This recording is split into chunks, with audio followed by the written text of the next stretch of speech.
Hello and welcome back to my channel. So hopefully you've seen my first video where I went through the differences between the Canon C50 and the Blackmagic PYXIS, both the 12K and 6K. And in today's video, I'm going to continue in that theme, but instead of doing the C50, I'm going to be looking at the ZR.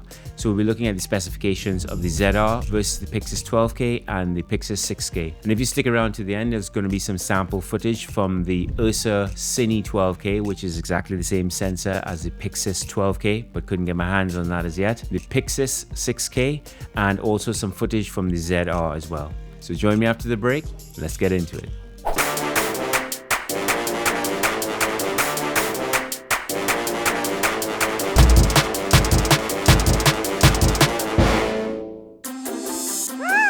Okay, first things first, sensor size.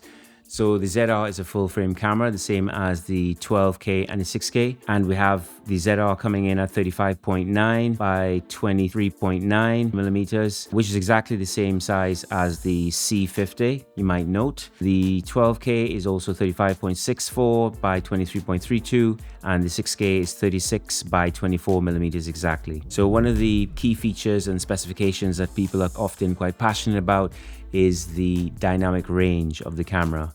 And you can see that the ZR comes in at 15 plus stops of dynamic range if you're using Red R3D NE or NRAW. And the Blackmagic comes in, well, the 12K comes in at 16 stops and the 6K comes in at 13 stops, both using Blackmagic design film Gen 5. So you can see there's actually quite a big difference in terms of the manufacturer's stated dynamic range between the 6K and the ZR. So it's actually quite commendable, but the 12K comes out on top in terms of dynamic range here. So in terms of maximum resolution, again, like I said before, with the PYXIS cameras, the hint is in the name. So the 12K, the maximum resolution is 12288 by 840, and for the 6K, the maximum resolution again is 6K, which is 6048 by 4032.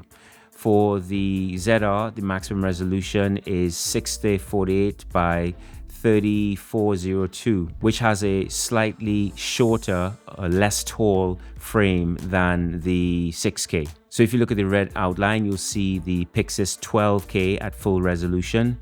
And if you look at the green line, that gives you the PYXIS 6K at full resolution.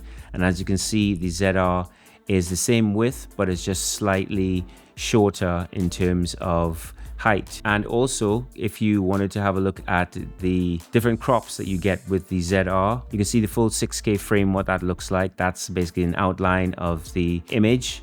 But then you have a 4K, you have the 1080p horizontal, and you have the 1080p vertical as well. You can see you lose quite a lot of the image when you use the horizontal and vertical modes. But the thing that's really quite cool is it allows you, if you're doing a lot of social media, for example, it allows you to do the horizontal and vertical both at the same time, which is, again, something that the C50 does, but the Blackmagic cameras don't at the moment.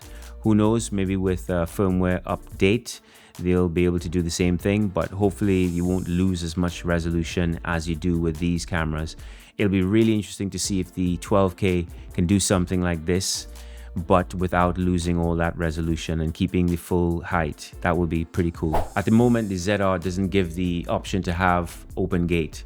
So it's not surprising that you have the resolutions, the lower resolutions, which are not using the full height of the sensor. But if that changes, then perhaps you'll get something that's similar to what you can get on the Blackmagic cameras, where you're using the full height. And then maybe you'll be able to get dual recording using the full height of the sensor, which would be pretty good. But let's see. We need to see what Red and Nikon does about that. And also we need to see how Blackmagic responds as well, whether or not they'll allow us to do the same thing, which would be really handy. The other spec which people become very enthusiastic about is the sensor readout speed. And of course, that makes a big difference to the cadence and how motion appears when you're moving the camera, and also in terms of movement within the frame. So it's actually not surprising. So if we look at the 6K, ZR and 12K on this chart, you can see the relative rolling shutter sensor readout speeds. Now these aren't the worst case scenarios, but rather I tried to get an approximate best case scenario for all 3 cameras. But if we look at the 6K using 2.4:1 aspect ratio, you have, and I believe this is at 24 or 25p, you have 15.67 milliseconds. And the 4K oversample with the ZR, you can get down to 9.44 milliseconds. And the 12K, where you're doing 4K oversample, you can get 8.59 milliseconds. Anything less than 10 milliseconds is actually pretty good. Okay, native ISOs. So the ZR has a dual native ISO. It has a native ISO of 800 and 6400, whereas the 12K only has one ISO of 800. But like we said, they use an RGBW sensor. The 6K, you have 400 and 3200 as the dual native ISOs. So if you look at the lens mounts, Nikon uses the Z mount. You can get an F mount via an FTZ adapter and a whole host of other adapters as well. And of course, the PYXIS comes in active L mount, the PL mount with I technology also active, and also the locking EF mounts, which also is active and has pass-through electronics. And of course, you can do like what I did and get a L mount. You can then adapt it to whatever you want. In my case, I've adapted it to the PL mount. Okay, maximum frame rates. So for the ZR, at 6K full frame, you're looking at 60 frames per second. At 5.4K oversample, you're looking at 60 frames per second again. At 4K with a DX crop, you're looking at 120 frames per second. And at 1080p full frame sample, you're looking at 240 frames per second. So this is significantly faster than the frame rates that you can do with the 6K and the 12K. And in fact, it's double the frame rate at 1080p for the 6K. Okay, so if you look at anamorphic support, the 12K and 6K Blackmagic cameras both have extensive in-camera D-squeeze, which is fantastic. You have the full menu of D-squeeze options. You have 2 times, 1.8 times, 1.66, 1.60, 1.5, and 1.3. Whereas the ZR has nil BRAW. It has no anamorphic D-squeeze support at the moment, but hopefully that's something that Nikon and Red will change in the future. Recording codecs. Okay, so this is probably one of the reasons why a lot of people will want to jump onto the ZR bandwagon or start using the ZR, because essentially you have a version of Red Code RAW available to you at a price which was unheard of a few years ago. It's quite amazing. They actually give you 6 different flavors of recording codec. So you have Red Code RAW 12-bit, which is the highest quality of RAW available in the camera. Then you have NRAW, which is also 12-bit, but a slightly more compression. And then you have ProRes RAW, and then you have ProRes 422HQ, and then you have 10-bit H265, and then you have 8-bit H264. But of course, that's still usable if you're doing social media, etc., etc. The Blackmagic cameras, on the other hand, give you essentially one version. And you have BRAW, but you have different flavors of that. So you can go from a 3:1 compression all the way to 18:1 on the 12K, or you can go from BRAW 3:1 to 12:1 on the 6K. And you can either do constant quality or you can do constant bit rate, depending on, you know, how it works with your workflow. And in addition to that, you get automatic H264 proxies, but depending on your workflow, those may or may not be useful. Internal media. So a lot of the cameras are doing dual slots, and the ZR is no different. But rather than giving you 2 CF Express Type Bs, they give you 1 CF Express Type B and 1 micro SD slot, whereas the PYXIS cameras give you 2 CF Type B slots to record to internally. But another great thing about the Blackmagic cameras is that you can record externally to the USB-C drives. They've been doing this since the 4K, which they released many years ago. And I'm glad to see them continuing that trend. So you can record to an external hard disk, and then you can just start working straight off that hard disk if you want to. Speaking of recording directly to hard disks, one of the disks that I've been using to record directly to is the Crucial X9 and Crucial X10 disks. With these, the throughput rate and recording rate is more than sufficient to run 6K and 8K, but I've had no problems at all running the 6K and recording open gate, etc. So if you wanted to use one of the crucial drives and wanted to use it on whether it's the ZR, the C50 or the PYXIS, then you might want to head over to my website motionpicturehardware.com to check out the cage that I've made for the Crucial X9 and X10 SSDs. So video outputs, the ZR only has a mini HDMI output, and up until recently PYXIS only had 2 outputs, but they've recently introduced a third output via the USB-C on the 12K. So one of the ways in which the Blackmagic cameras shine for me is the user interface. It has, I think, one of the most user-friendly and clean user interfaces of any of the cameras available on the market, in my personal opinion. But they also have a range of features that make it very easy to monitor what you're doing. So let's have a look at what some of those monitoring options are and compare it to the ZR. So the ZR has a histogram, a waveform monitor, and multicolor zebras. So you can have multicolor zebra regions, which is quite cool. And it also has brightness info display, and it has a stat stationary size and position. 12K and 6K both have the same monitoring features: histogram, false color, the traffic lights, well, what I call them the traffic lights, but basically the RGB overload lights, the dual zebras, a grid, well, multiple grids, safe area guides, and the framing guides. In terms of audio inputs, you have a 3.5mm jack on all 3 units,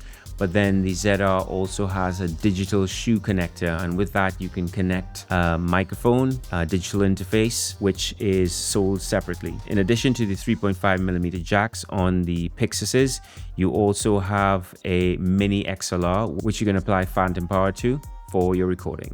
In terms of audio processing, the ZR has what is being claimed by Nikon and Red as the world's first in camera audio processing. It has a 32-bit floating audio processing as opposed to 24-bit on the 12K and 6K. Wireless connectivity. The PYXISes have not got Wi-Fi, neither of the machines, but they have got Bluetooth, and the protocol that they support is Bluetooth 4.1. I know this because I did some investigations into the Bluetooth module that they have in there, and that module is limited to 4.1 protocol. And the ZR has Wi-Fi, which is quite impressive, in addition to Bluetooth 5.0. And if you're wondering what is the advantage of having Bluetooth 5.0 versus 4.1, basically 5.0 is more robust than 4.1. So you have 2 times the data through rate, so it can output twice as much data. You can send and receive up to 4 times the distance, and it's just generally more reliable. If we look at the Ethernet connection, the ZR has none, whereas the 12K and 6K both have a RJ45 connector on body. So timecode. Timecode is very important if you're working on a production set and have multiple machines, whether it's video and audio, that need to be synced together, and there are various standards for doing that. Blackmagic PYXIS cameras have actually got 3 different standards of timecode sync. They've got tri-sync, blackburst, and LTC, linear timecode, whereas the ZR does not have any physical connector or physical input for timecode, but there is some reference to having a possible Bluetooth sync capability. So we want to look at the LCD EVF. So all units have a 4-inch screen, but the resolution of the screens are slightly different.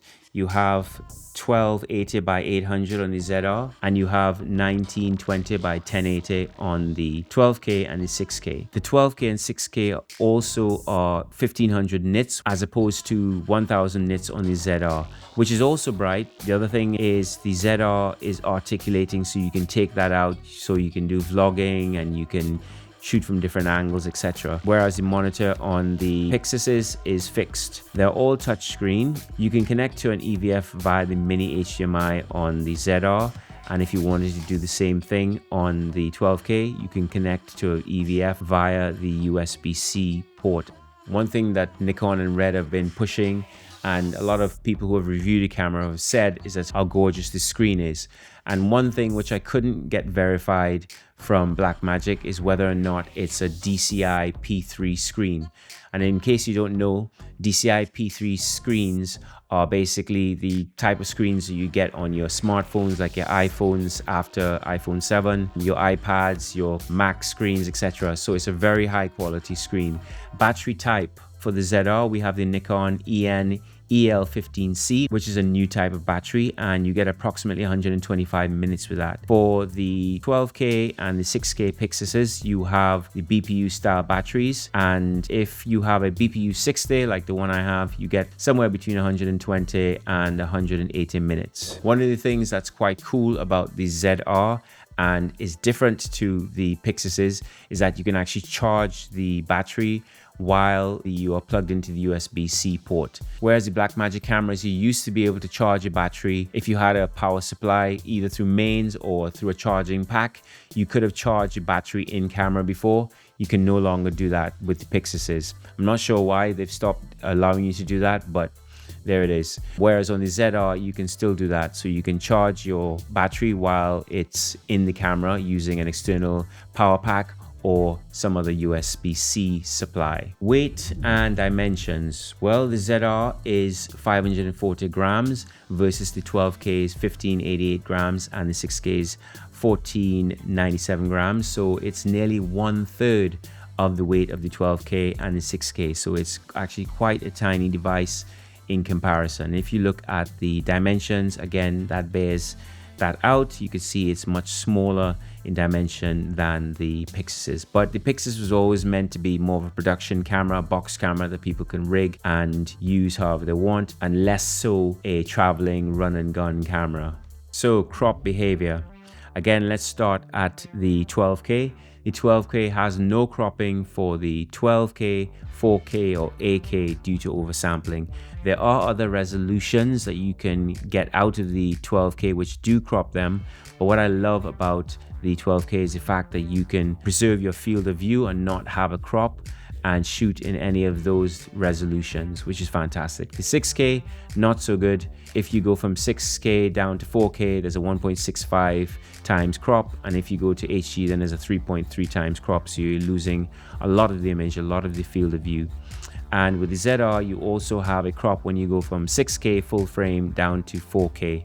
There is cropping. So there's some more differences between the ZR and the PYXISs. So the PYXISs have none of these features that the ZR has. So the ZR has dual orientation recording, meaning you can record a 1080p clip both horizontally and vertically at the same time, which is absolutely fantastic. Like I said, the only disadvantage is there is a lot of cropping and you don't get the full height of the sensor, but maybe that's something that Red and Nikon will update in firmware, and also hopefully something that Blackmagic will introduce into their cameras. The ZR has advanced photo features, whereas the PYXISs do not. You have a dedicated photo and video menu by flicking the switch on the ZR between photo and video. And you also have the 5-axis gimbal stabilization. So you have a mechanical in-body stabilization on the ZR, whereas you don't have any stabilization on the PYXISs. Although you do have the option to use gyro data and correct for stabilization in post. And of course, the ZR also has advanced autofocus with lots of different modes, whereas the PYXIS does not have continuous autofocus. Okay, so let's check out some sample footage.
that's it. That's my roundup. The specs of the Nikon Red ZR versus the PYXIS 12K and 6K. Hopefully you found some value in this video. And if you did, and you learned something, it would be great if you would like, share, comment, do all the good stuff that makes the algorithm happy. Don't forget, you can also pick up the heavy duty gimbal L bracket at my website, motionpicturehardware.com. If you still want to build your creator rig, it's not too late. And you can also pick up other accessories like the LiDAR bracket to enable you to mount your DJI LiDAR in a better position than you can with the current bracket that ships with it. And finally, you can also have a look at some of the PYXIS accessories that I have online if you'd like to get some premium PYXIS accessories. So thanks again for watching. Hit that subscribe button and I'll see you in the next one. Until then, stay lucky, stay blessed.